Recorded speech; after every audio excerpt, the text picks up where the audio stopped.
Good evening. I'm Fylynne Crawford, president of the Hyde Park-Kenwood Community Conference. We hope that you're staying safe and healthy as we endure a new crisis surrounding the police killing of George Floyd in Minneapolis.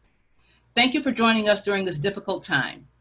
We wanted to convene to talk about the protesters, the unrest, the civil disobedience, the curfew, and the politics. We want to hear all voices.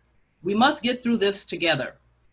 Let's keep in mind that we suffered this as we continue to navigate through the COVID-19 crisis. We give our continuing thanks to our healthcare workers, our first responders, and our retail workers. Our lives would be unbearable without them. Again, we appreciate your participation. Please help the work of the conference. Join, volunteer, donate at hydepark.org. Thank you. All right, back to board member Ali Amora. Thank you. Thank you, Fylynne. Okay, at this point now, before we begin, we'd like to take a moment of silence to acknowledge the murder of George Floyd, Breonna Taylor, Ahmaud Arbery, and those who have been murdered and lost their lives because of their skin color, and to honor them. So please, at this time, take a moment of silence.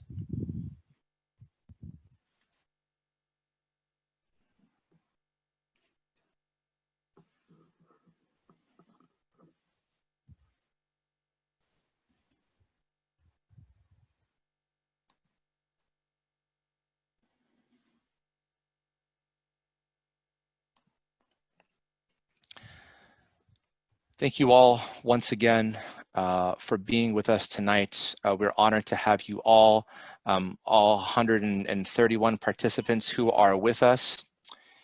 At this time, we want to move to our community speakers for tonight's forum. And I would like to introduce another member of the Hyde Park-Kenwood Community Conference, one of our board members, Barbara Barreno-Paschal.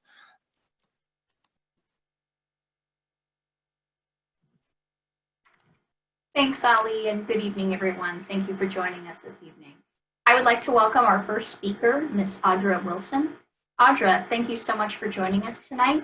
The floor is yours for the next 5 minutes.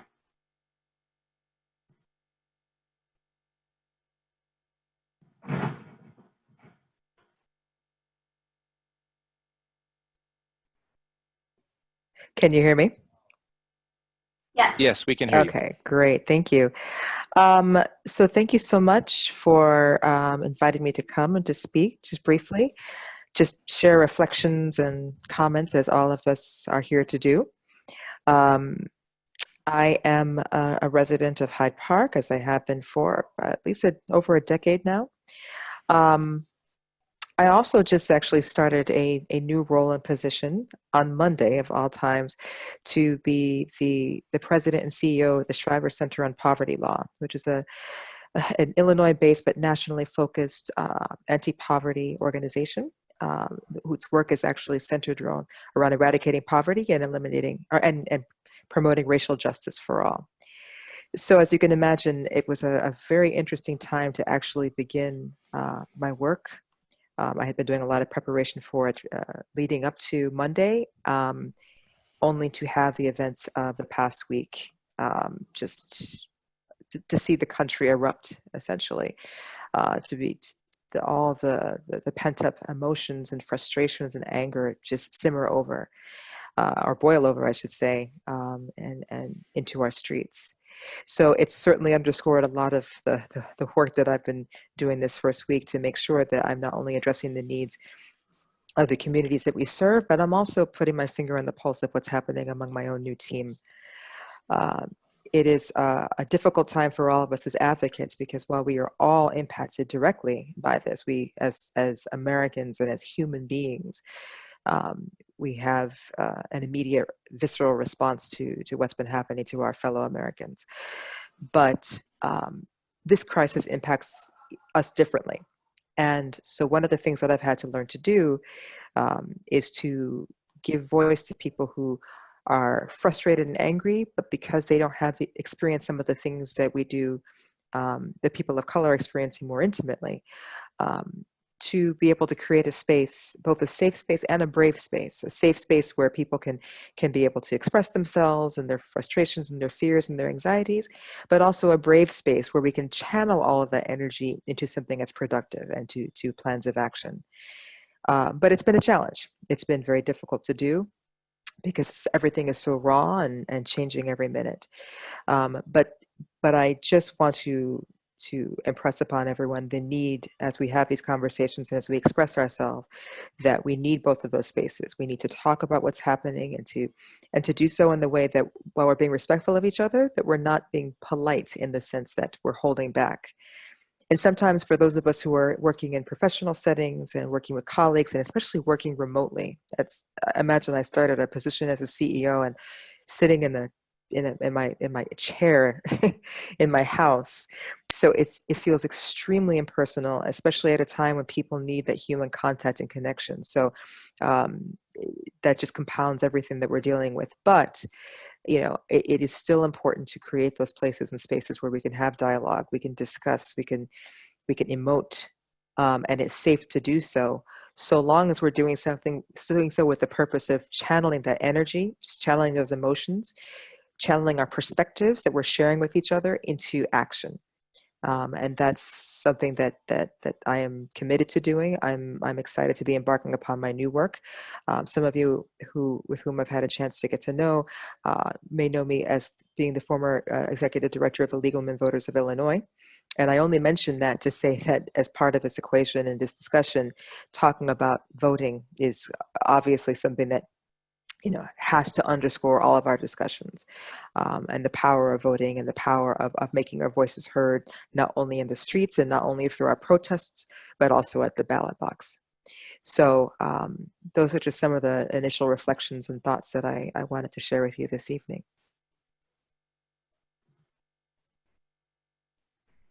Thank you so much, Audra. It's really a pleasure to have you on, and congratulations on your new role as president and CEO of the Shriver Center. That's povertylaw.org. It's definitely important for us to channel our energy and perspectives into action, and we really appreciate the feedback you've been providing today. So thank you very much. Now we'll move on to the next speaker.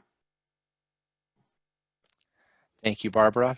And at this time, we would like to welcome Damon Jones. I do believe Damon is with us.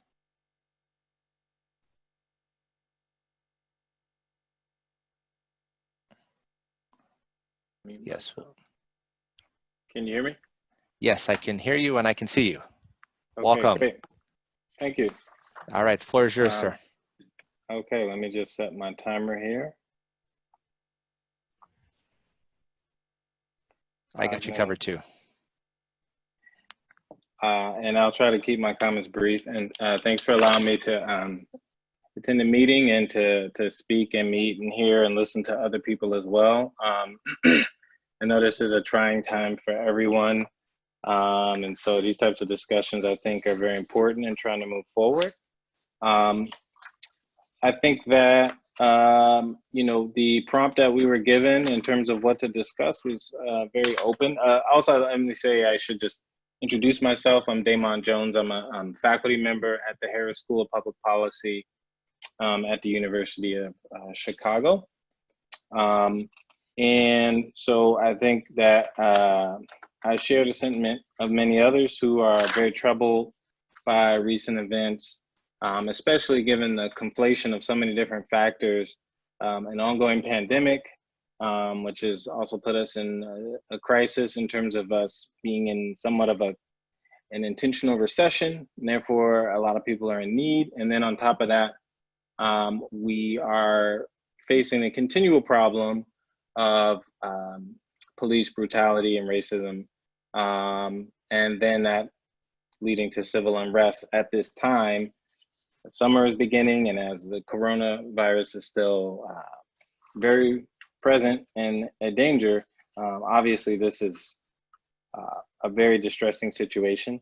I will just make a couple of comments and observations. First, I think that one thing I think it's important to point out is that a lot of the attention, rightfully so, right now is on protests on what has happened in terms of looting or what has happened as a result of or in conjunction with some of the protests around the country and in Chicago, some danger that people may find themselves in. And also there's this increased risk that people have now to infection because they are out protesting and interacting with each other. I think that everyone would prefer for us to not have to go through these types of things. And I have seen a lot of the anger focused on those people who have taken it upon themselves to maybe loot or to engage in vandalism or things like that. I think that is also important to take the perspective, to put this in perspective and to keep in mind some of the root causes of why these things are happening. So these are very unfortunate things that are happening, and we need to ask, why did they happen? They didn't spontaneously come about. There were police murders of Black people around the country that sparked these things. And so I think that it's always good to balance the attention that we're placing by focusing on what things led to this chain of events. I think there's a lot of focus on the most proximate events. There is a protest, and does that protest lead to other activity? But the protest is driven by some more long-term and underlying fundamental problems that we face with policing. And then the second thing is that to the extent that people are or looting or things like that, another underlying cause is that there is a lot of inequality that we have in our country and in the city, and people are in a lot of need right now. And so that is also a contributing factor that I think people should definitely pay attention to. Another comment that I wanted to make in terms of what I've seen and the response to these events, I've seen many public calls for peace, for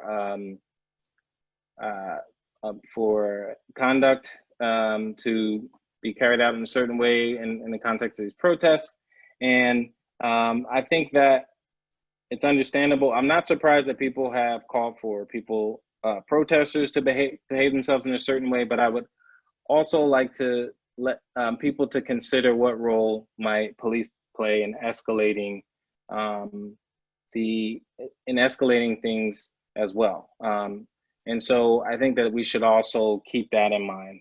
The last thing I'll say as my time runs down is that in terms of acute areas that I'm noticing of need, CPS has suspended its food services briefly, and what we're noticing that there are a lot of people that are in deep need for very basic things like food. I had some friends and organizers who handed out food today. They handed out food continuously from around 11 a.m. to 4:30 p.m. And that, I think, just underscores the fact that people are deeply in need right now, probably more than we are appreciating. And I think a lot of things, there are a lot of things that we can focus our energy on, but this is something that I think that we need to keep in mind in particular.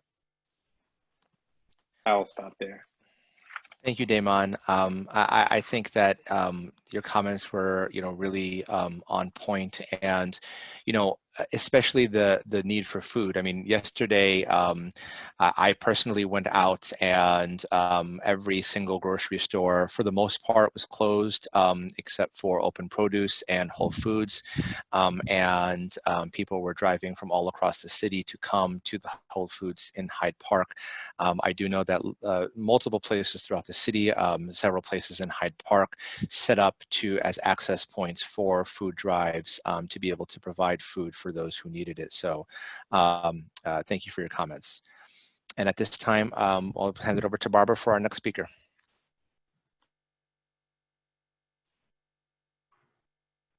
Thank you, Ali. Our next speaker is the Honorable Kim Dubuclet, who is a commissioner with the Metropolitan Water Reclamation District. Commissioner Dubuclet, the floor is yours. Hi, thank you. So I'm a water reclamation commissioner. I'm going to just take a quick second to tell your members what exactly we do. We manage all of your wastewater, we manage flood water, and we take care of the environment. And so most of us care about the environment. But in these very stressful and tumultuous times that we're living in, I'm sure the environment is not at the top of our list of things to worry about. Things like recycling and putting your trash in the right, and your compost in the right container. And as I walk around through some neighborhoods, I'm finding lots of disposed, used gloves and PPE equipment just strewn about in the streets. And, you know, even though we're in the middle of a huge, I don't want to call it a huge turmoil in the city, on top of a pandemic, we have to be conscious of things that go down our drain. Because if we're putting our PPE equipment in the street, it's going to get swept up and put in a drain. And when we get the rainwater that we've been getting, particularly in May, which by the way happened to be the rainiest May on record, it clogs up our pipes and then subsequently will clog up the water in your basements. You know, we can process millions of tons of water, but when we get that much rain in that short amount of time, and we have foreign things like PPE equipment clogging up our pipes, that can be a problem, and then water can end up in people's basements. So, you know, as I started my comments, these are very, very tumultuous times. We're battling a pandemic. We're all, you know, wearing masks and wearing gloves and putting Lysol and everything and using flushable wipes to make sure that, you know, everything was wiped off and clean. And then you add this other turmoil on top of everything, it just makes it very difficult for us to just stay focused on making sure that we do the right thing and not flush, and not put things that don't go down the drain. So, you know, I'm here just to remind people to do that. And also know that I know growing up in Hyde Park on the south side of Chicago and having been the victim of several racist events, and I would say that as a Black person, we're probably subjected to, as my daughter calls them, microaggressions on a daily basis. But we put on our smile, and we put on our, you know, pull out our notebooks, and we keep working and we keep going through the world. Because if we let those little microaggressions affect us every day, we would just be angry all the time. And so I think that this anger that we bottle up and suppress and ignore is part of the reason that we're experiencing this massive anger that we're seeing around the city and around the country. And clearly, that's not to say it's okay to do the looting that's been happening, but the underlying anger that a lot of people of color feel with regards to the shooting in Minnesota and the aggressions that we personally feel on a daily basis have contributed to the situation that we're in.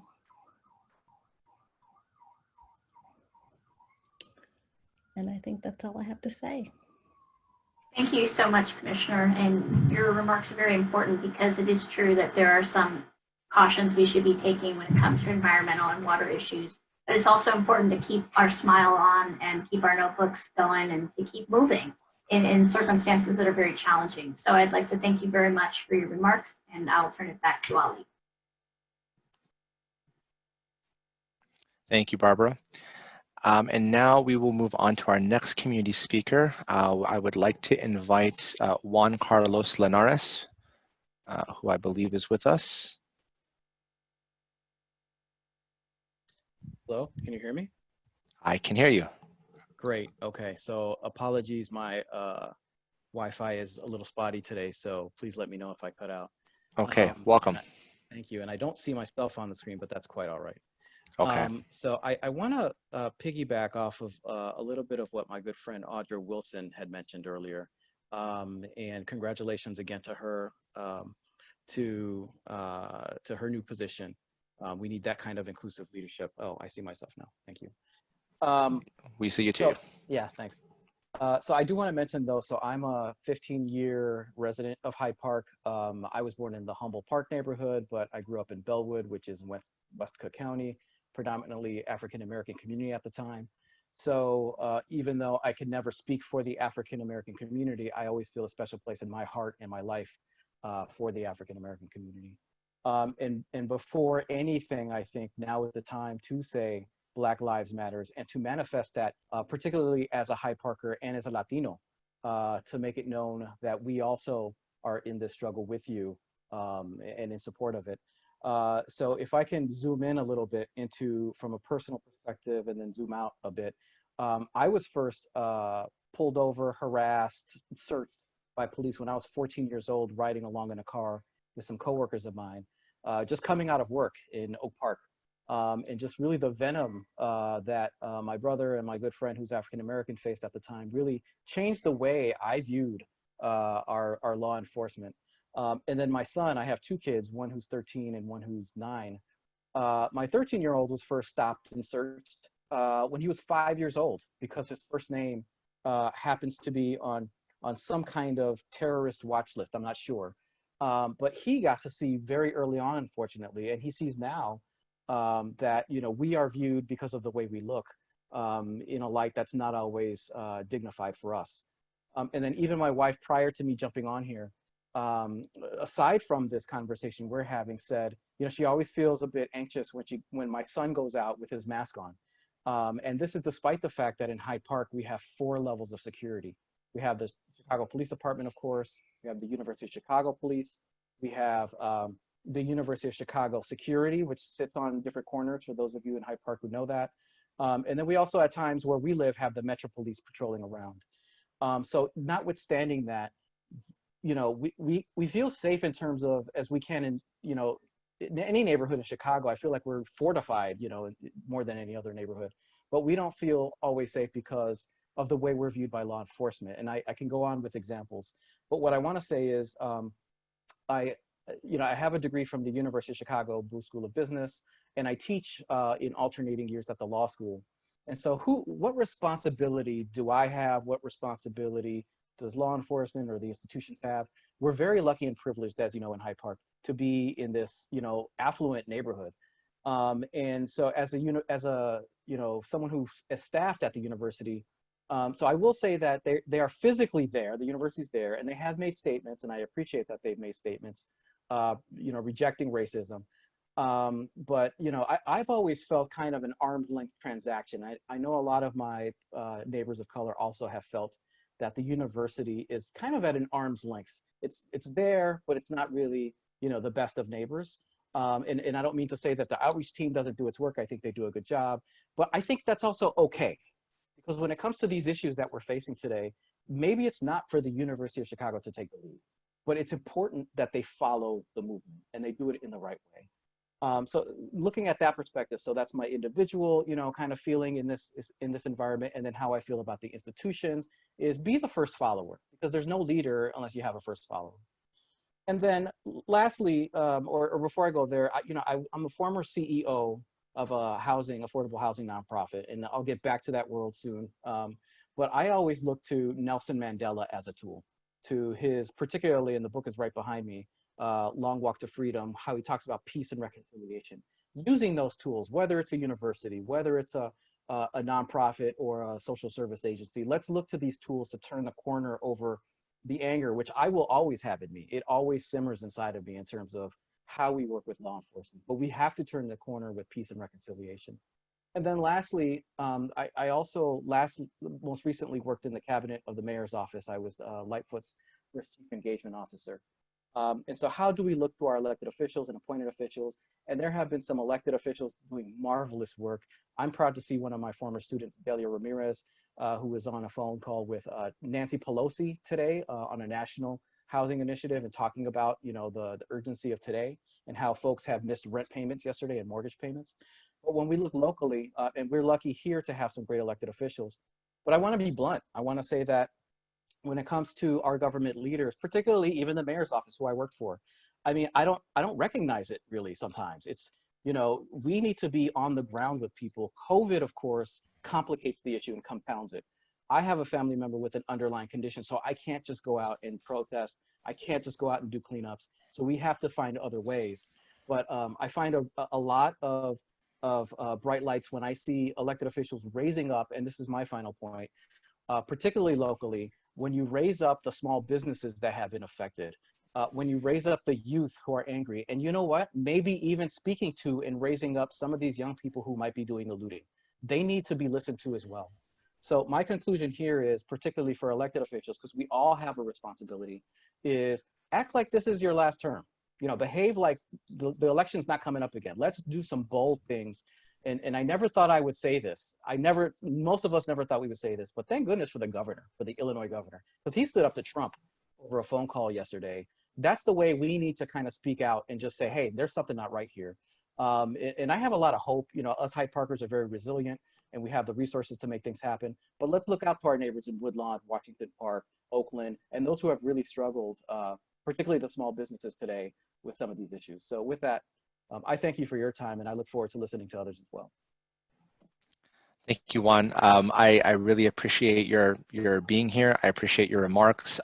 And I think it's important for you to acknowledge and mention that, you know, change can happen through leadership and through leading by example, and through following the movement, right? If the movement is not necessarily about you in particular, but follow the movement. And so thank you so much for being with us, and thank you for sharing those thoughts and words with us. At this time, I'll pass it back over to my colleague, Barbara. Thanks, Ali. The next speaker we have is Ms. Carmen Gonzalez. So Carmen, if you can please raise your hand, we will add you to our list, and you're next. Thank you so much.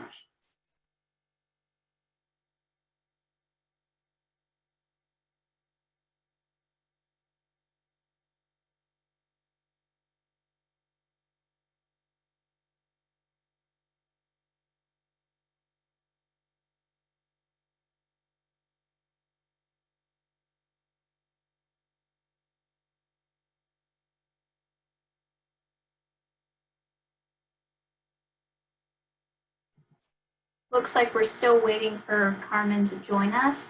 While we're waiting, I just want to remind everyone that you can learn about the Hyde Park Community Conference, Kenwood Community Conference, by visiting www.hydepark.org. We're also live on Facebook, and we have a Twitter account as well as a YouTube channel. So this recording will be made available on YouTube after the event. I'm here. Excellent. Please go ahead. I wanted to join, and I appreciate you doing this as a lifelong Hyde Parker. I'm a mature person. I was born and raised here, and I've grown up in various areas of the neighborhood. Hyde Park to me is more than a neighborhood. It's like a part of my family. It's a part of me. And I wanted to really just convey the pain and the sadness that I feel in seeing the neighborhood be subjected to this senseless violence. I stand up for and appreciate all of the movements with regard to equal rights and justice and Black Lives Matter. And I agree and stand with the protesters, but I really feel that a different destructive divisionist element is involved here. And this has nothing to do with equal rights or police brutality.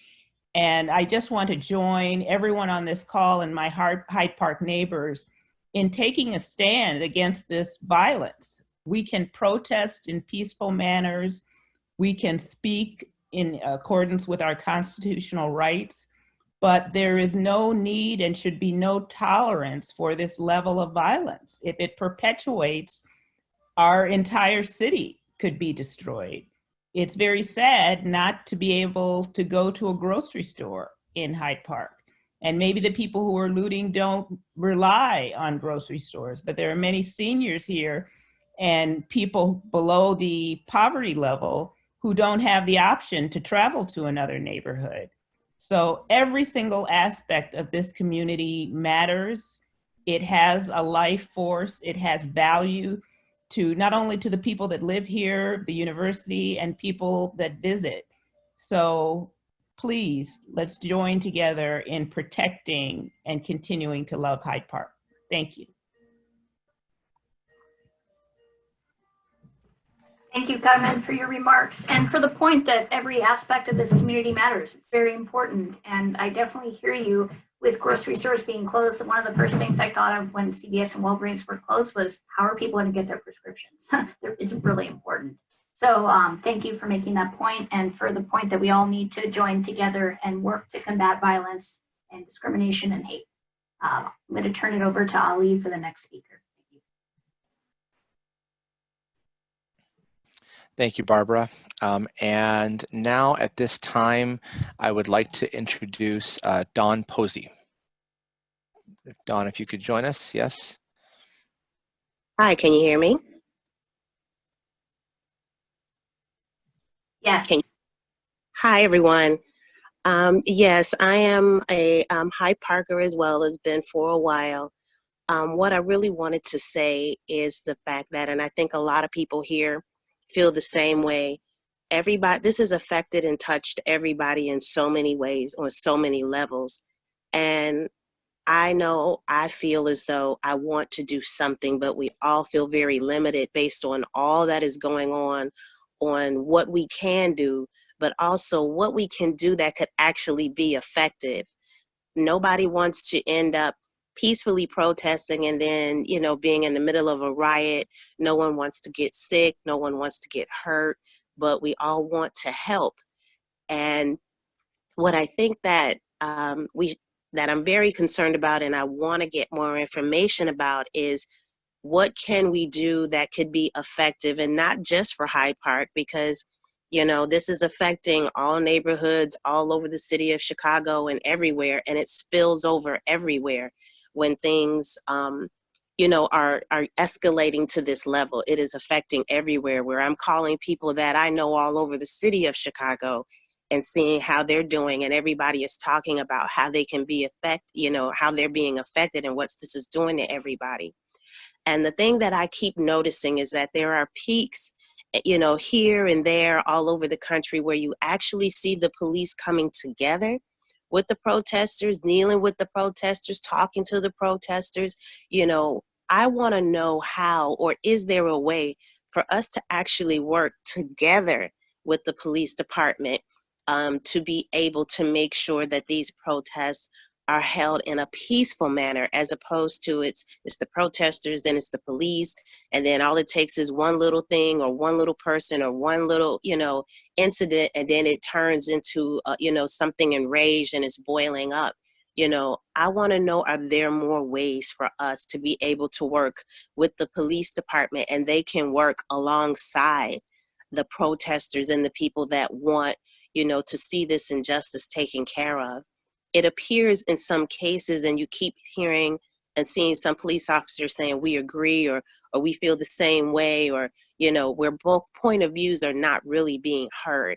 It would just be nice to see, particularly if there's a way that we could work together with the police officers for the purpose of safety for everybody and protesting safely in a manner that is effective for everybody.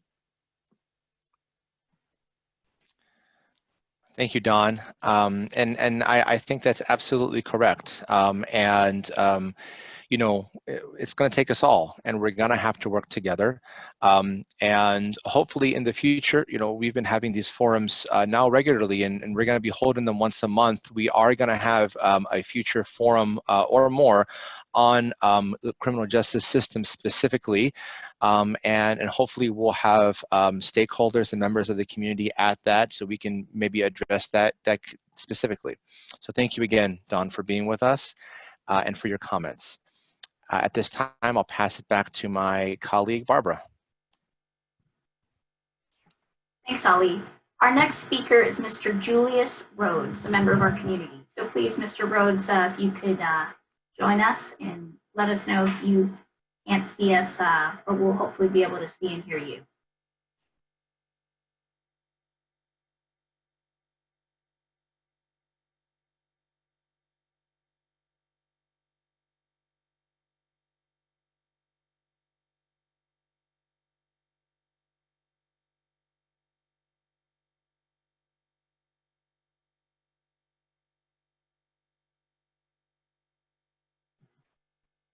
Mr. Rhodes, can you hear us? are you on? We're just going to wait a few more seconds for him to join us. And if there are some technical difficulties, we can move on to the next speaker. But we're going to just wait a few more seconds to see if he can join us. I see him on the list, but not sure.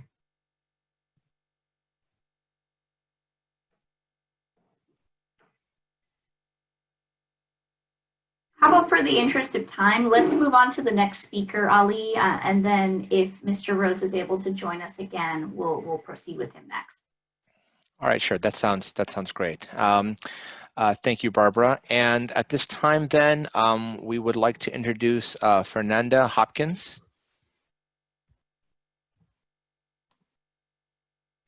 Is Fernanda with us?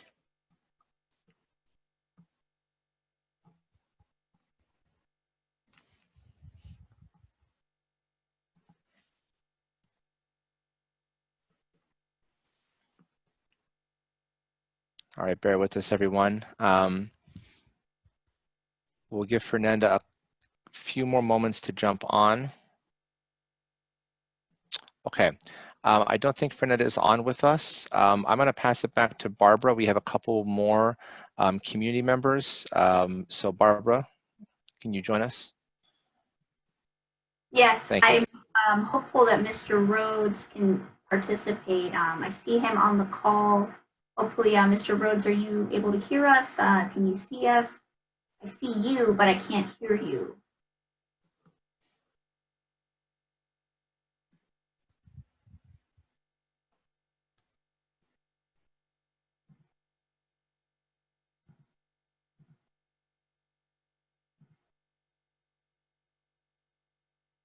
What we can do, Ali, is see if the next speaker, I'm not sure if Ms. Hopkins has joined us this evening, so we might want to try the next speaker. Sure. Do you want to go ahead and go to the next speaker? Yes, thank you. The next speaker is Lampley Takaya. I'm not sure if this person's on the phone. So if this person's on the phone, we may have to figure out how to bring them on. But Ms. Takaya, or I'm sorry, it might be a gentleman. Lampley Takaya, are you on this call this evening? Not seeing the name here. So what we can do is we're going to reach out to these two speakers to see if they're available to join us this evening. But if not, we'll go ahead and proceed to the next part, Ali. Yes, and actually at this point, if you are here, if you can go ahead and one of the three folks who we called, you can raise your hand. And if you raise your hand, then we'll know that you are here.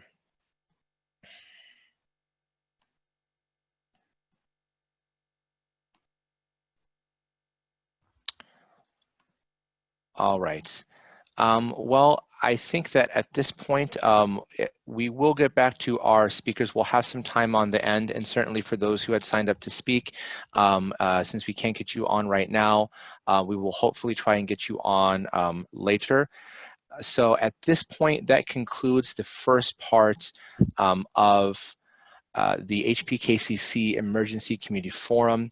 On behalf of the Hyde Park-Kenwood Community Conference, I do want to thank all of our community members and to Commissioner Dubuclet, who volunteered to speak tonight. On a personal note, I do want to share a few of my own thoughts. It's very important for all of us to stay connected during this time, in general, but specifically now, to be able to see and hear from our neighbors and local leaders, and to really know that we're not alone. And today and for the days coming forward, we will continue to mourn the loss of life of George Floyd, Breonna Taylor, Ahmaud Arbery, and those who were murdered because of their skin color. We honor them, and we will continue to speak their names or remember them and their families. We mourn their loss with prayer. But we also honor them by continuing to live, by continuing to do good in our lives, and we honor them by refusing to despair. We know that there's hatred and evil and violence in our city and our country, but that doesn't mean that life is hopeless or bleak. We must believe in our hearts that if we stick together, if we sit in community together, that people of all races and ethnicities and faiths, gender identities and sexual orientations, that will build a better city and a better country. And that actualizing America's failed promise to so many should be our priority. Today we do that by centering Black experiences and Black stories. Why? Because Black lives matter. And as Malcolm X said in 1964 at the founding rally of the Organization of Afro-American Unity, we declare our right on this earth to be a human being, to be respected as a human being, to be given the rights of a human being in this society, on this earth, in this day, which we intend to bring into existence by any means necessary. Our beliefs and our words of solidarity alone are not enough. We do not condone violence or looting or destruction of property, but we must act to make our beliefs a reality. And we begin by holding community with one another, just as we're doing right now in this forum. And so for all of you, brothers and sisters, I stand with you in solidarity. Thank you for being here. So now for our next segment, my colleague Barbara will introduce our elected officials who will take turns addressing the forum. Thanks, Thank you, Ali. Barbara. Thank you. We're pleased to invite, and yes, I echo Ali's thanks to Commissioner Kim Dubuclet for joining us this evening of the Metropolitan Water Reclamation District. Now we have 3 elected officials at the state level who will be speaking with us this evening and answering questions from that have been submitted in advance from the community. The first speaker that we would like to invite is Illinois State Representative Curtis J. Tarver II. He is a state representative for the 25th Legislative District. So we're going to have Representative Tarver give say a few words, and then we'll introduce the next 2 elected representatives who are here with us this evening. So Representative Tarver, if you are ready and available, we're ready for you. Sure. Thank you, Barbara. Thank you, Ali, and everyone for having me. And good evening. I really have no words that are polite enough to really express how I feel about the senseless murders that continue to happen in our society. But I do want to thank you for allowing me to briefly speak and, more importantly, listen to each of you. I know this is a time where so many people are expressing that they don't feel heard and have not felt heard. And so I just want you to know that I am listening. I'll be taking notes, and I'm happy to work with each of you toward meaningful solutions, whether it be legislatively or otherwise. I just want to highlight a few things and really ask you for your support.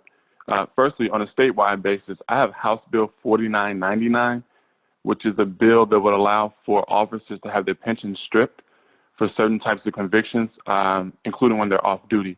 Those include first and second degree murder, aggravated battery resulting in great bodily harm or disfigurement, as well as crimes such as sexual exploitation of a child and aggravated criminal assault. That bill was filed well before, it was filed earlier in this General Assembly, but due to COVID and kind of being on break, we never really had a chance to run it. But I do want to run it in November during veto session. And if you all would, help me push that narrative out and sign witness slips, that would be incredibly helpful. Another thing that I'm looking at and working with the caucus on is trying to expand the situations in which an officer in Illinois can be decertified. Right now, my understanding is that it's only once convicted of a felony, but that should not be the only way that an officer can be decertified. Another quick thing is that I want to push for the 8% of the revenue from the Cannabis Regulation Fund, which are the taxes and fees from legalized recreational cannabis. About 8% goes to local municipalities and government. Want to push that at least 4% of that go towards training and hands-on scenarios and role playing, use of force techniques, de-escalation techniques, high-risk traffic stops, and Fourth Amendment issues. Right now, there are about 6 broad categories that are listed in the statute, but the rules don't really define how you have to spend that money. So theoretically, it seems that a local municipality could say, out of these 6 things, I'll spend all 8% on one of them, and ignore the rest. So at a minimum, we want to make sure that training for officers on an ongoing basis is one of the things that's funded with at least half of those funds. And then lastly, and locally, I want to continue to push, and we have a meeting upcoming, that University of Chicago police officers are, since they are deputized and allow the same authority as the city of Chicago and other law enforcement, that they're subject to FOIA and the same transparency requirements as those other municipalities and entities. So I look forward to your questions. I just wanted to drop those few things, and thank you for giving me a few moments to speak. Thank you, Representative Tarver. We really appreciate you being with us tonight and appreciate your willingness to listen and work with community members to address some of these very difficult issues that we're facing as a city, nation, around the world. The next speaker I'd like to introduce is Illinois State Representative Cam Buckner of the 26th Legislative District. So Representative Buckner, if you can raise your hand or let us know you're on, you'll be next. Thank you very much. All right. Can you guys hear me? Yeah. Okay, perfect. Thank you, Barbara. Thank you, Ali, and thanks for everybody that's joining us to the entire Hyde Park-Kenwood Community Conference and my colleagues who are on this call as well. I know it's a very heavy time for all of us. There's a lot on our hearts and a lot on our minds as we try to wrap our brains around what's going on and try to find the best way forward. I won't say much because I'm more interested in hearing from you guys and having a conversation about these things. But in line with what Representative Tarver was talking about, there are a couple of pieces of legislation that I have that one that was filed last October in order to address situations like the one that happened in Minneapolis, like the one that we've seen in Chicago, unfortunately, far too many times over the years, and that's HB 3926. And what that does is it calls for a special prosecutor anytime there is a law enforcement involved death in the state of Illinois. What the purpose behind that is to make sure that anytime situations come up like this, that there's no chance to be subjective, that charges are to be brought, that they're done in a quick and kind of uniformed way, and not create a situation where prosecutors have issues bringing forth charges with probably their closest allies in the criminal justice world, which are the police officers whom they work with on a normal basis. So I did run that. I did file that in October of 2019 before any of this happened. It's getting obviously a bunch of brand new attention now based on what's happening, but hoping to get some movement on that the next time we're in Springfield. And also tomorrow there'll be language. I'll have a bill number, but there's language that I filed tonight about changing Illinois' our standards for excessive use and use of force, taking it from a reasonable standard to necessary standard, much like California just did. They passed this a few weeks ago, but Governor Newsom signed it into law, I think either today or yesterday. So looking forward to hearing the things that are important to the folks on this call, and listening to how we can find, once again, our way forward. Thank you. Thank you, Representative Buckner, and thank you for your willingness to stick around and listen and answer the questions that the members of the community have presented. I also appreciate your reference to California. That's my home state, so thanks, appreciate that. So now we're gonna move on to the next representative, which is Illinois State Senator Robert Peters of the 13th Legislative District. Senator Peters, welcome, and you're next. Thank you, Barbara. Thank you, Ali, for doing this and having us on.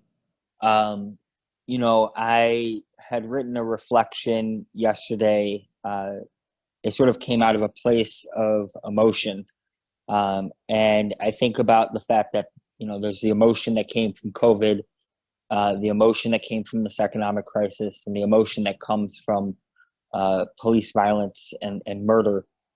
And I think about how we're in this sort of triple crisis. And essentially, to me, with all the pain that people are going through across the board and all the struggles that people are going through across the board, there is a risk that we turn to a future where we ask for more control, where we say that we want to have a less democratic society, that we want to increase incarceration, and that we don't actually deal with the pain that people are going through, many people. And so, there's a line that Tony Preckwinkle said, but it's something I've been saying for a while, which is, there are those who loot out of chaos, but most people who are looting are because they live in chaos and in pain. And that in order for us to build a safe and just society, they should know that the job that they have gives them the pay, the rights, and the support that they need, that they have a roof over their head, that they have a community that's invested in, especially after years of such disinvestment, and that if you are Black in America, you can walk down the street without the fear of being shot. That is something that I feel each and every one of us need to be committed to building. It's something I think about in a personal sense. It's something I think about in a larger existential sense. And I'm one of those folks who can get very existential in these times, have definitely driven me to that place. Now, on a level in terms of policy, I have a bill to mimic what my colleagues have said is it's mental health first responders. Essentially, and the number is SB 3449. I think the thing is that oftentimes we have used the police to be a replacement for the services that people need. And especially in Hyde Park and in Woodlawn, I think about the story of Charles Thomas. We need, when people are going through pain and trauma, especially mental health pain and trauma, when they call for support, that someone who deals with pain and trauma and mental health issues is there to deal with that pain and trauma and to help them through it. And so this bill comes out of some things that have happened across the country, but from Access Living, so that we can specifically add another line to the 911 call line, so that it's like the fourth option, so that folks can reach someone who is trained and with crisis intervention and de-escalation. They're a social worker or a counselor or restorative justice practitioner to come out and to help someone during a period of trauma. Now I've talked to the sponsor in the House, and with this current crisis, there might need to be a revisit on how we do this, but I think it can help us move from police being the pure answer to something that is more open to what the public needs. The other part is, as Representative Tarver said, is a meeting and conversation around private policing, especially around accountability. Post 9/11, especially, both private and public police have been increasingly dark or shadowy, in the fact that we don't know how they do surveillance, how much militarization's been involved, the extent to their contracts with folks. The state of Montana, I want to repeat, that progressive state of Montana banned militarization for their police forces. It might be a little bit different in Illinois, but at the minimum, being able to get at the root of understanding the surveillance and militarization of the police is important. On top of that, I think this is, and for me to finish here, this is a moment where the only way we're going to be able to get through this crisis is if we do this together as a community. I can't emphasize this enough in the fact that I was just down in South Chicago, in South Shore, but for each and every one of us, in order to make our city whole, we have to do this as a whole. And that it is a responsibility for us to lift up and build up our communities. It is a responsibility of us to demand things that months ago we were told were impossible and now are necessary. It is a responsibility for people like me to take risks and not worry about my re-election for what is right and just, and to translate that pain into purpose. And so I just want to say thank you so much for doing this and hosting us. And yes, I'm interested in whatever questions come forward.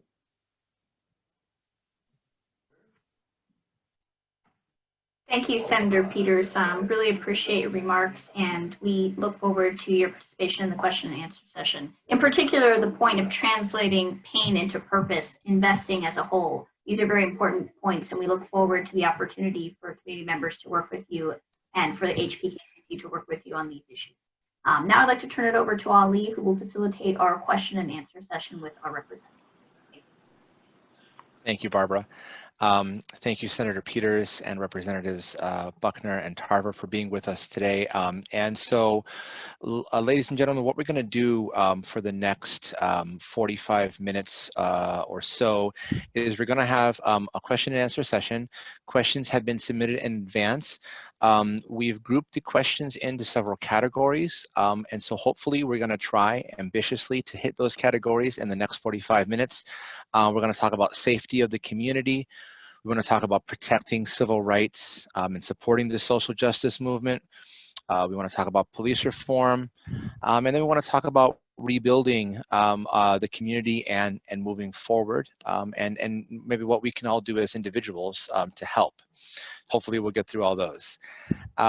So, and I do want to say that, you know, Senator Peters, you had mentioned, about the creating the additional hotline number that's very much focused on, mental health.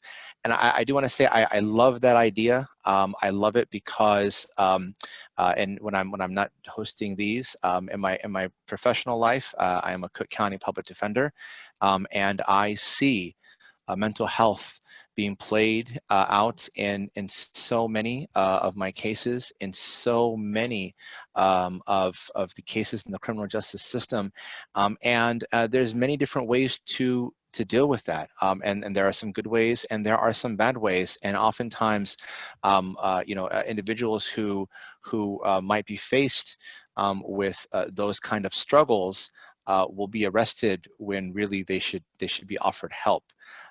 So with that being said, I want to know kind of all of your thoughts on, what can we do as a community to really peacefully protest for systematic policy change in our police departments? And you have mentioned a few, and I'm going to open the floor up, whoever wants to kind of jump right in. Yeah, I'll jump in. Before I became a state senator, I was an organizer. It involved a lot of conversations about reform, and I think about transforming safety, sort of reimagining safety, as I often say.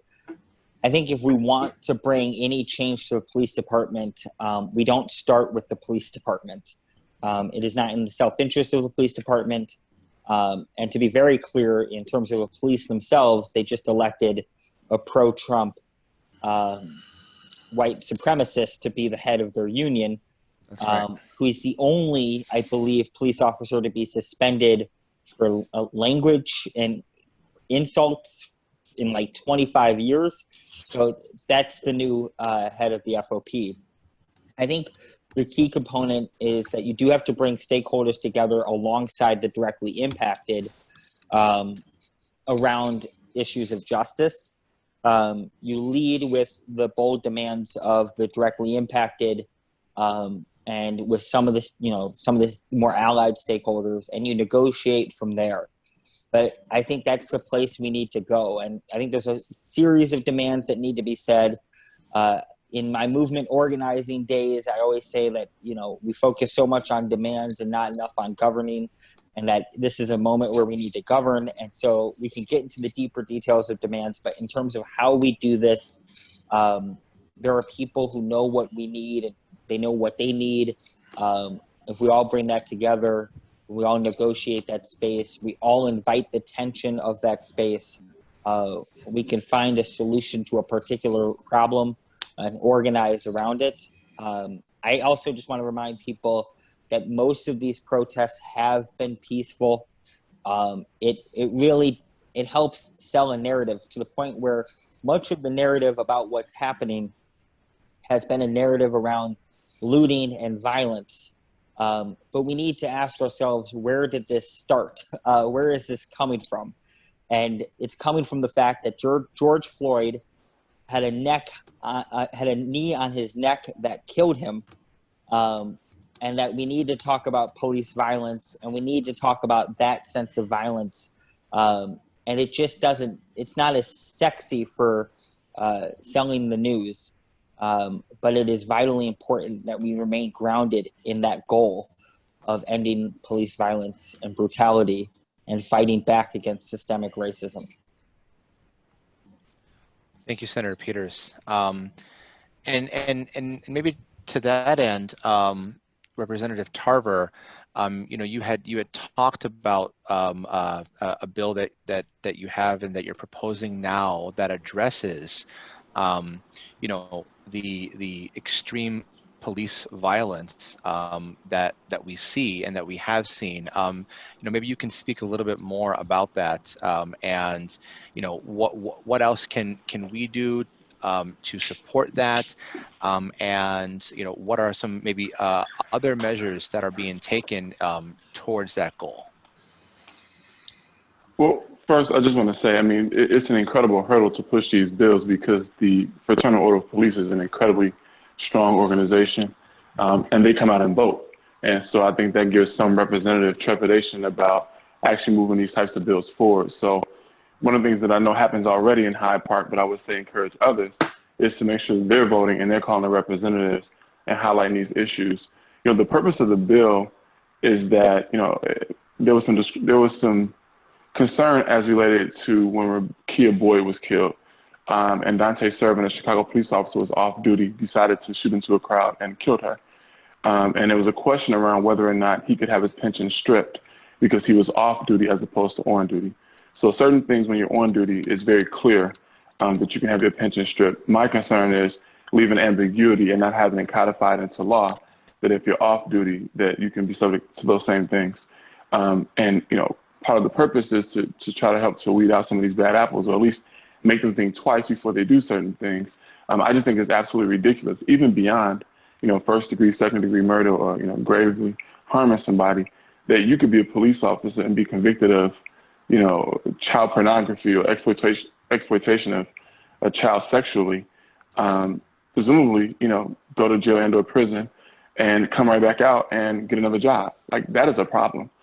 So I would just say, take a look at that bill specifically.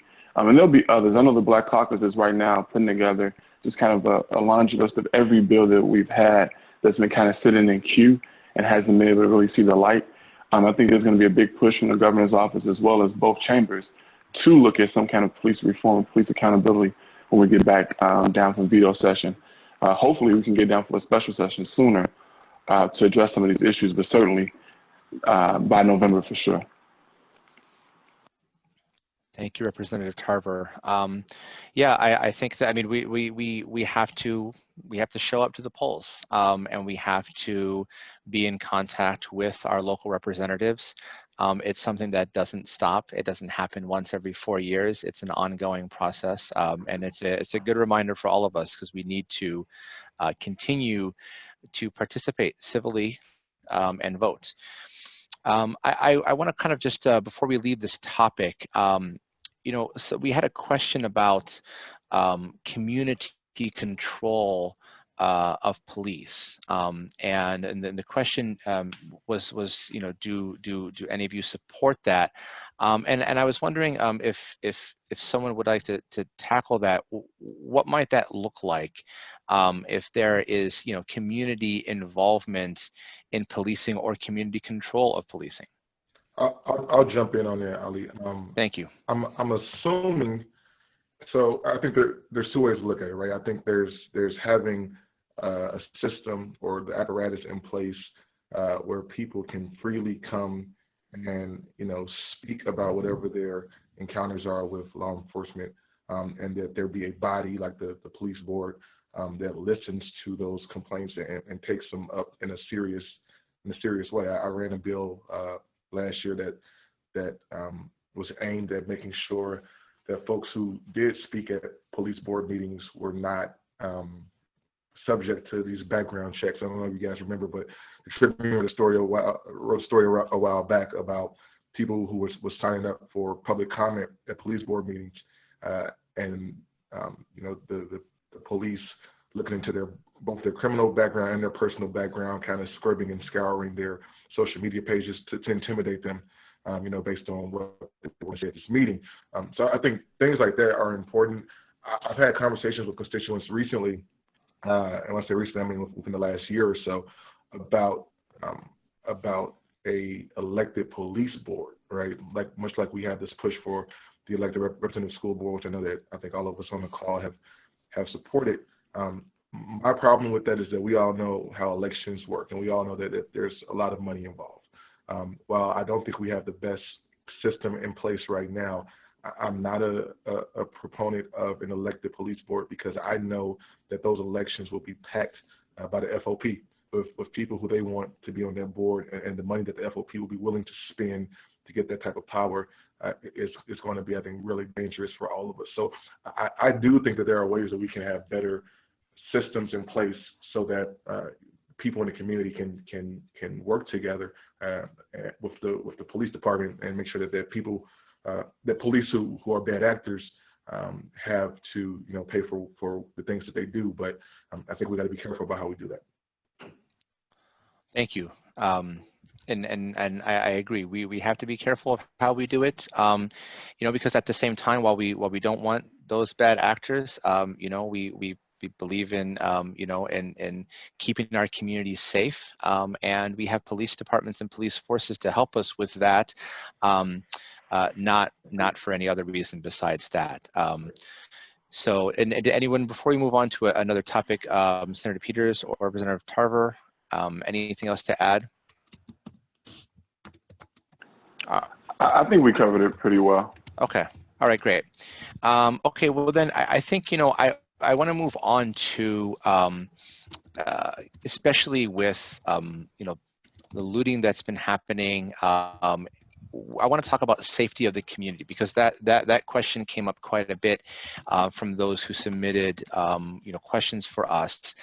And I think one of the questions that has been repeated is people want to know, like, do we know who was behind, you know, the looting and the vandalism, you know, particularly here in Hyde Park and Kenwood and the surrounding area? Can you offer any insight to us as to, you know, who was responsible for that? But there's lots of different reports about outsiders coming in. So I'll open up the floor if some of you can speak to that. I'll just say, and I know folks want me to be on video. I'll be very honest with you. My computer's internet is down. I'm on my phone, so I apologize. I'll just say this. We can hear you fine, though. We can hear you fine. It's good. It's good. My family says I'm too loud, and the reps on this call say I talk too long. So I apologize to everybody. I think we often rely on the outside looter, outside agitator thing.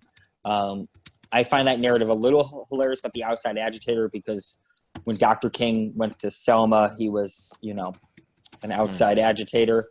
And we forget such a history of a thing. Or Thurgood Marshall and the NAACP lawyers were outside agitators, and it just allows for delegitimizing any movement or action.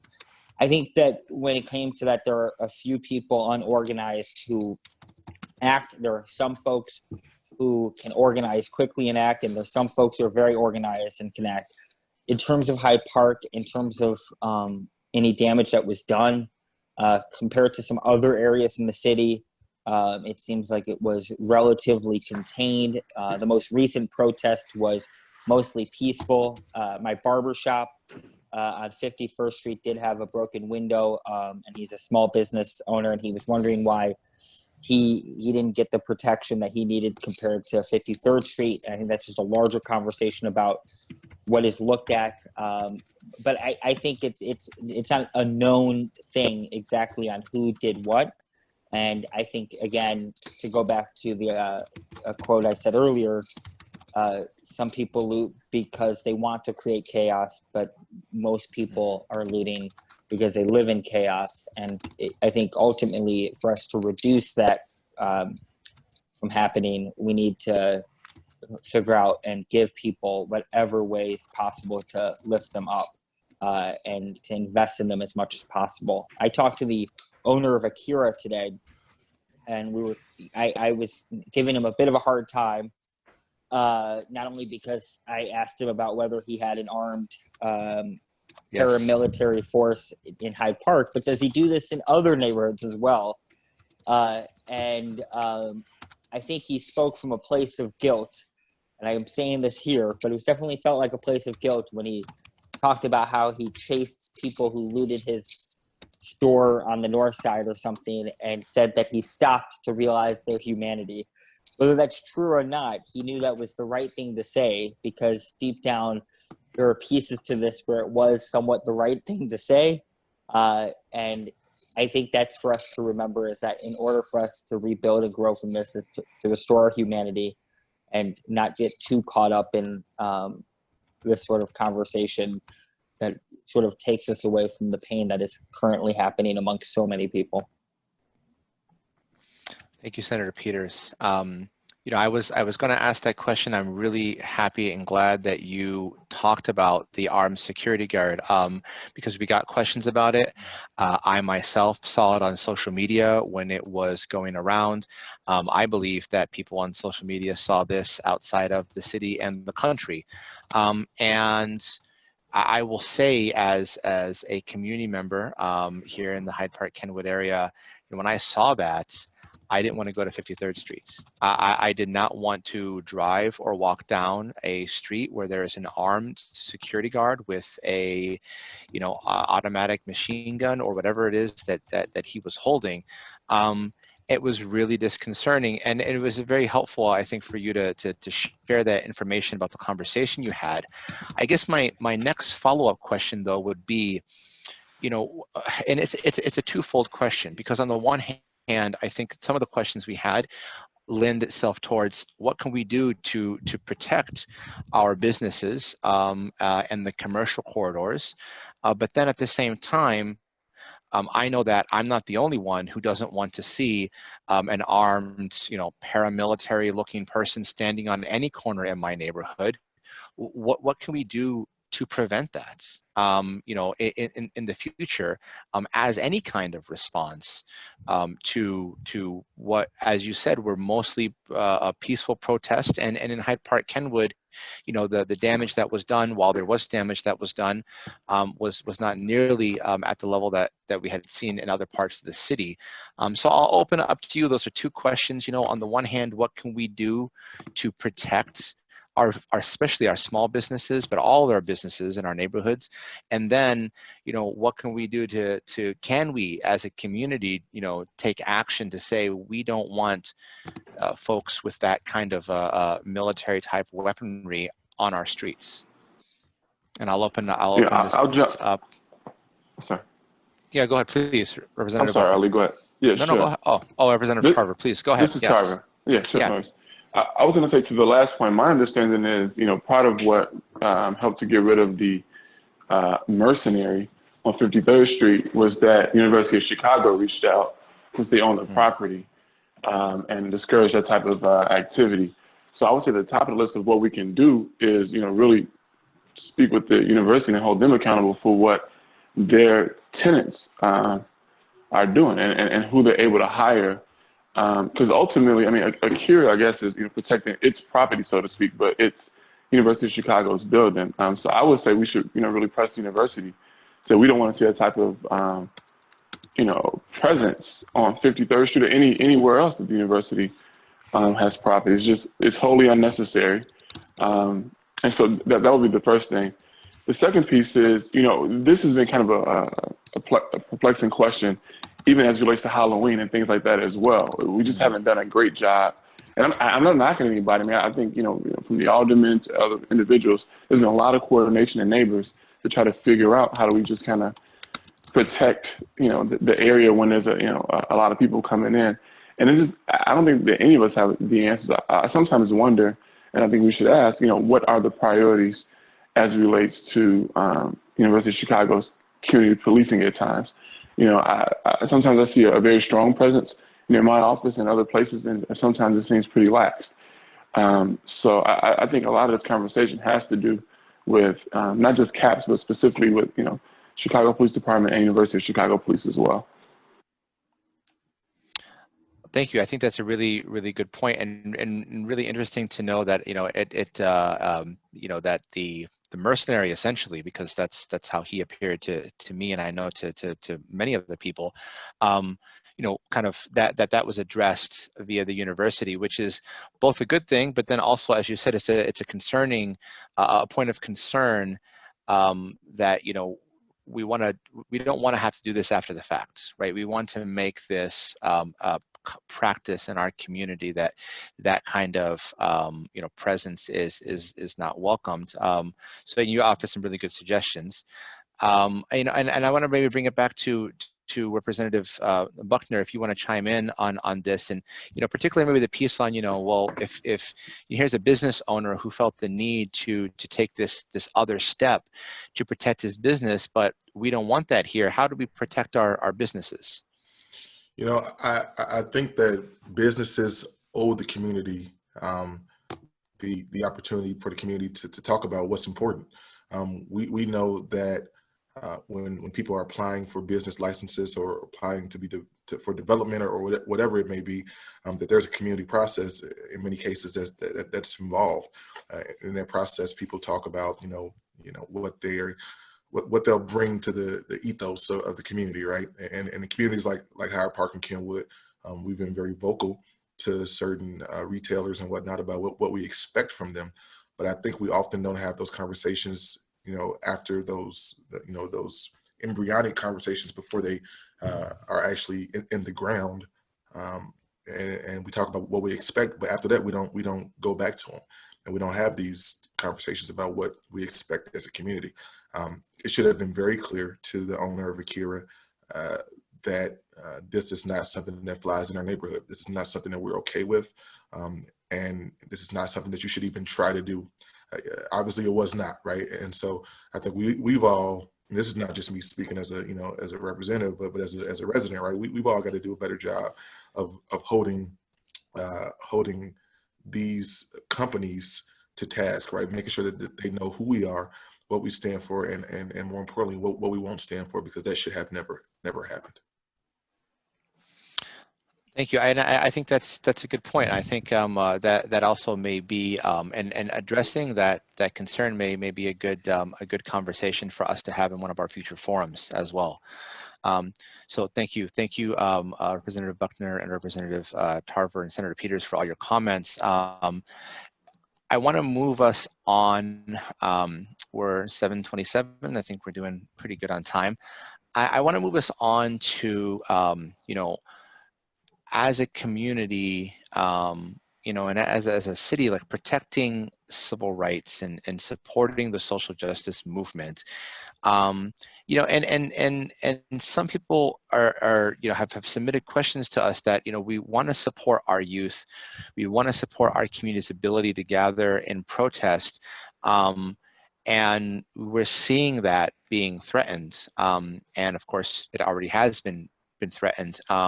What can we do as a community, as individuals, as citizens to help ensure that right remains, and that we ensure that people have that right to assemble and to protest? So I'll open up the floor to anyone who wants to take on that question. I can call names too. Senator Peters, are you with us? Yeah, I'm here. I feel like I've been doing a lot of talking. Oh, well, I do also want to say, I think Representative Tarver just had to step off for a few minutes. He'll be right back on. So now there's only two people. So take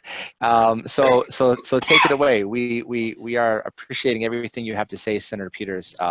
You're offering us a lot of good insight. So if you could comment on that, that would be wonderful. Yes, can you repeat it for me real quick if you don't mind? Oh, sure. We had some questions that say, we want to support youth. We want to support our community's ability to gather and protest, right? But we've seen that that's been threatened over the last several days, and it's continuing to be threatened. What can we do, maybe as individuals, as a community, to ensure our right to assemble, our right to protest? I mean, I feel like this is like an hour-long conversation. So I think if the best thing you can do is just to do it, to be part of an organization. There's an old organizing mantra that some may or may not like, because that's just the way it is. But power is organized people and organized money. And some people have a lot of organized money, and they paid to have a lot of organized people. But oftentimes in situations when you're, say, taking on an entrenched level of power, you have to have a lot of organized people, and you try to organize the money. In this instance, that in order for us to support and fight for the rights of assembly, the more that you have organized people, and I do mean this organized, I mean, there's one part in which you can have a leaderless organized movement, which you see, the demonstrations that happened this weekend in Hyde Park that was mostly peaceful was a leaderless organized movement where people took on the leadership role in that moment, and they were communicating and connecting to do so. And then there's the part when you act as an individual, just looking out for yourself in organized spaces, which is where you can get a lot of anarchy. And so I think this is a moment where you organize with other folks, and you have accountability with each other, so that people don't act rogue or put other people in danger. And there are a lot of people who do that level of work. If anybody wants to do that work, it's not something you just kind of do for a short period of time. It takes a little bit of commitment, but I'm more than willing to connect folks to do that. And especially in this moment, especially in this crisis, as someone once said, that we are actually in the early stages of an economic crisis, and we're in the long-term stages of a racial and economic class crisis of a broader level. This is a moment where I think if people want to get involved, we're more than willing to help folks get involved. My office has transitioned. We were doing COVID calls. We moved to doing a bit of COVID, but really just calling folks with a group of volunteers just to ask them, how they're doing during this this crisis. And so that's all I can say. Thank you. Yeah, Thank you. And I'll follow up on that a little bit too. Thank you, Senator Peters, for that. I think it really takes perpetual mobilization, right? I'm getting a little bit of sound feedback here because there's a helicopter flying over my home right now. At some point that's going to stop. At some point the fires are going to stop burning. But after that, we've got to figure out what do we do, right? How do we come together? That's why forums like this are important. That's why organizations like this are important. We know that everybody, today is really screaming about, what happened in Minneapolis with George Floyd last Monday. But these marches, these protests, this unrest is just as much about George Floyd as the First World War was about the assassination of Archduke Ferdinand, right? Like it matters. It's a huge part of it, but it's something else that people are trying to get at, right? And people are upset about a number of things. This is anger that has come to fruition, And so we have to, I think, be proactive even after the cameras are gone and all the marching is gone and we're back to whatever quote unquote normal looks like. We've got to be proactive to make sure that we are putting in place the right policies and that folks who sit in our seats are having the proper conversations with our constituents, so we know what it is that is most important to you, and we can take that and actualize it and turn it into policy to make to make some actionable change for all of us. Thank you. And I think that we need actionable change, and we need to figure out for our own ways that we can make that happen. And there's lots of opportunities for that to happen. I do want to ask, I know Senator Peters, you had mentioned people can get in touch with you.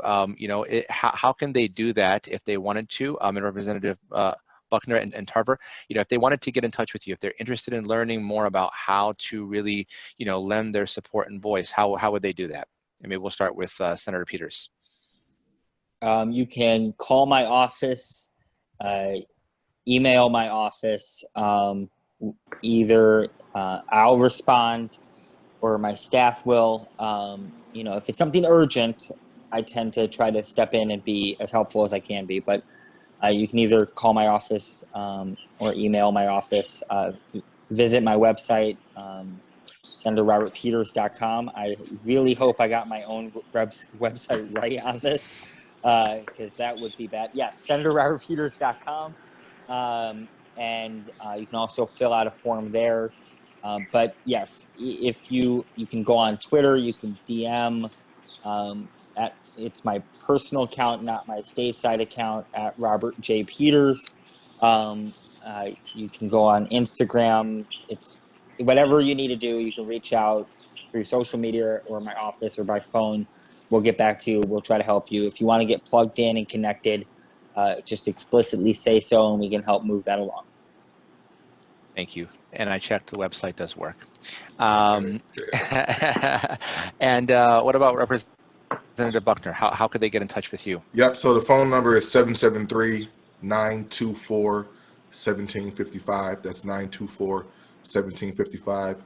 Also available on email, Buckner, Buckner at Illinois26.com.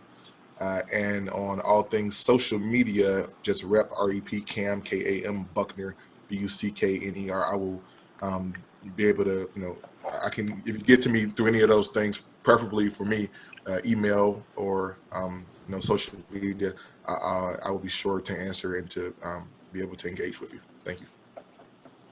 Thank you. Thank you. And I know we have Representative Tarver back on with us. You're with us, Representative? Yes, I am. Can you hear me?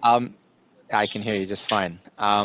So yeah, we're just asking if folks are interested in getting involved, and they want to reach out to your office, how can they do that? 773-363-8870 is our office number. Social media is just at Rep Tarver, T as in Tom, AR, V as in Victor, ER. And then the email address, I apologize, is the longest in history. It's office@Rep Curtis, CURTIS, J, Tarver, TARVERII.com. I did not choose that. I apologize, but that is the email address. All right. Well, thank you all for that information. And we're gonna wrap up fairly soon. I do, before we leave though, I think we want to be able to give as many resources to our participants as possible. I know that both Senator Peters and Representative Tarver mentioned some bills that you guys are working on. Maybe we'll start with Senator Tarver. Representative Tarver, could you please share the bill number with us? So if we wanted to look it up, we could find it.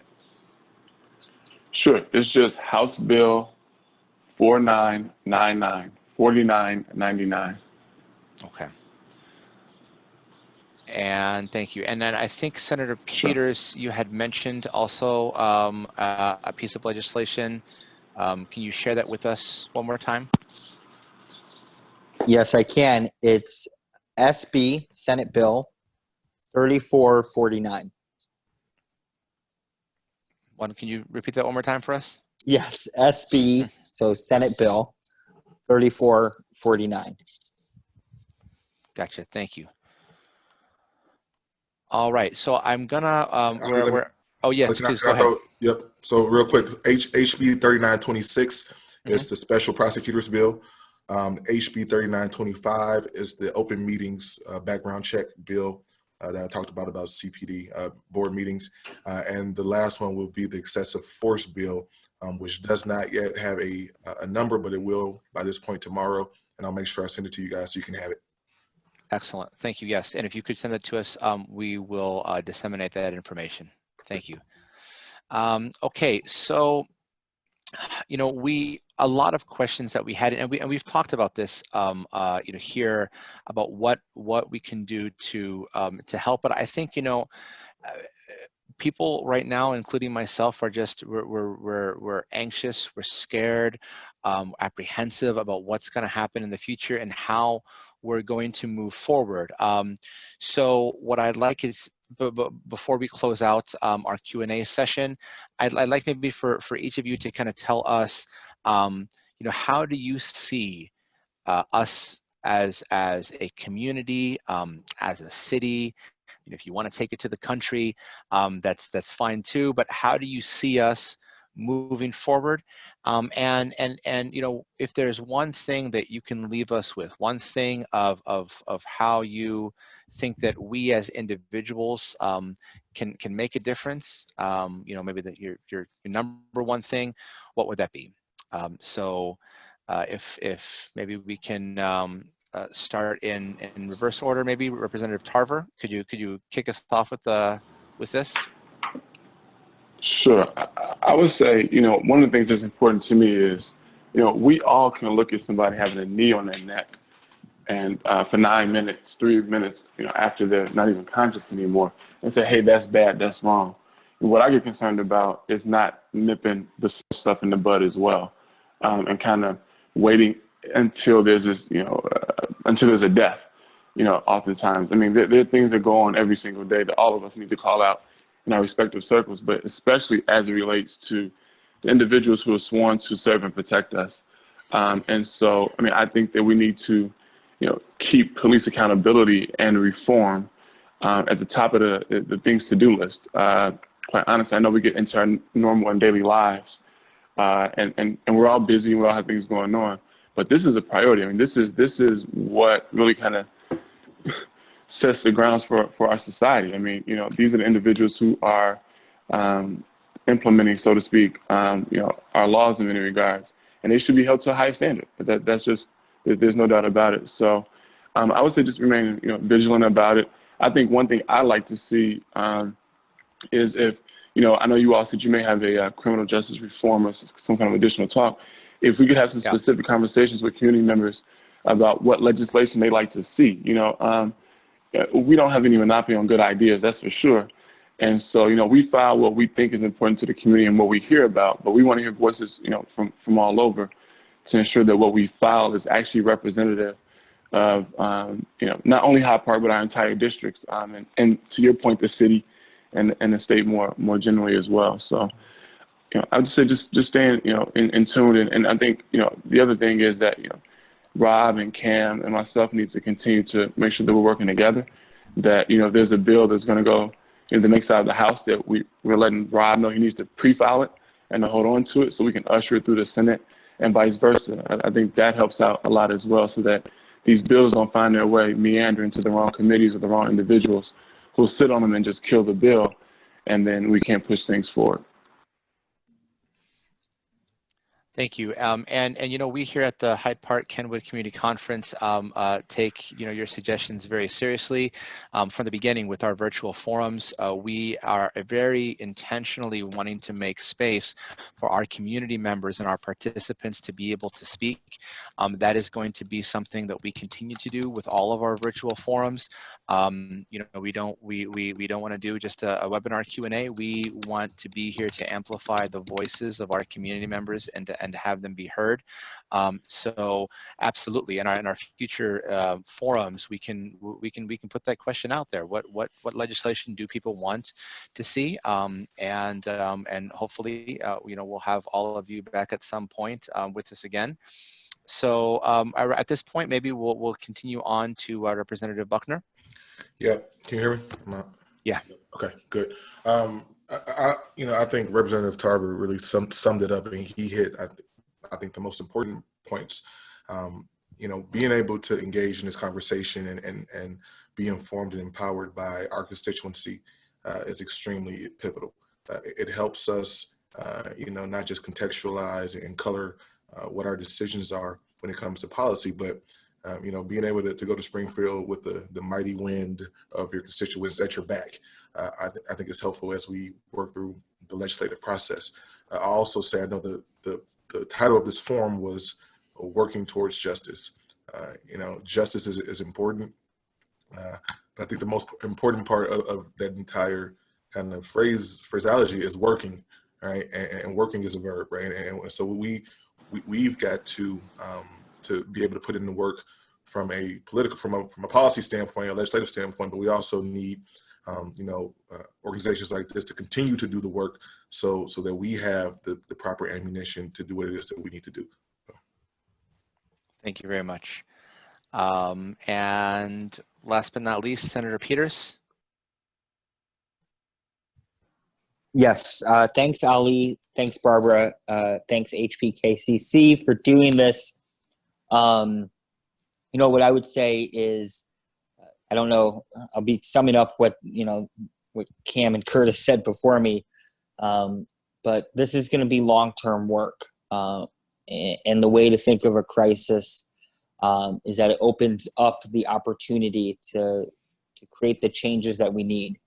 And so, as Curtis said, is that when it comes to police accountability, it's long-term work, but it is in this crisis we have our best shot to win the accountability that we need, and to show how the police haven't been accountable. And we can't just keep missing this boat or this opportunity. And so I think it's an opportunity for everyone who's on this call, everyone who's watching, to join together, to organize around the long-term work, and to use this moment in this crisis to start moving things forward. And so I again, thank you all for having me on. Thanks for doing this. I think it helps us communicate. I always say, when people don't know what I'm doing in Springfield, then you have the right to be like, why are you there? And it is forums like this that allow me to tell folks what I'm working on, to allow folks to be able to connect with me. Hopefully in the future we can do this face to face, so folks can also yell at me if they want to and tell me I'm doing something wrong. And so I just want to say thank you to everybody, and we'll get through this together. Thank you. And yes, we all very much look forward to the time when we can hold our community forums in person. We don't know when that will be, but for now we'll make do and we'll keep on going. So that, ladies and gentlemen, wraps up our final question for the night. I want to thank all of our participants, all of our community members who spoke, all of our elected officials who are with us. I want to thank Audra Wilson, Damon Jones, Commissioner Kim Dubuclet, Juan Carlos Linares, Don Posey, Carmen Gonzalez, Representative Curtis Tarver, Representative Cam Buckner, and Senator Robert Peters. Thank you all so much for joining us. We value your participation, we value you being here, and we value everything that you had to offer and share with us today. And we want to invite all of you back to our future forums. And for those who are going to be getting our newsletter and who are going to become members of HPKCC, we want to invite you to our other future events and meetings, which you'll learn about through our communication. It's been my absolute pleasure to be your MC tonight. And now to close this off, I'd like to hand it off to my friend and colleague, Barbara. Thanks, Ali. Thank you, Representatives and Senator. Really appreciate having you on tonight. We We thank everyone for being on during a really difficult day and a really difficult week and a really difficult year. So thank you all very much. Just want to make a couple quick announcements as we close out. First is that next week we will be having a housing forum with a focus on COVID-19. So if you want to sign up for that, go to our website, hydepark.org. The housing forum is Thursday, June 11th at 6 p.m. You can get more information from that website. You can also join Hyde Park-Kenwood Community Conference at www.hydepark.org/join. You can sign up for our Facebook page, like our Facebook page, follow us on Twitter. We have a YouTube channel, so this will be on the YouTube channel as well as our prior forums. If you haven't attended those and want to see them, they will be on there as well. And we also have a board meeting on Thursday. We have it the first Thursday of every month. If you're interested in joining our board, if you want to learn more about HPKCC, we've done a lot to give information to you all, and we want to hear what you have to say. The conversation doesn't end today, so please join our organization, donate to support the work like these forums. Unfortunately, they're not free, so we really appreciate you helping out. And we want to help each other succeed, and we want to help do that with the representatives who are representing us in the legislature. So I wanted to thank everybody for coming. Please let us know if you have any questions, and we hope to see you at future events. Thank you all. Stay safe and good night.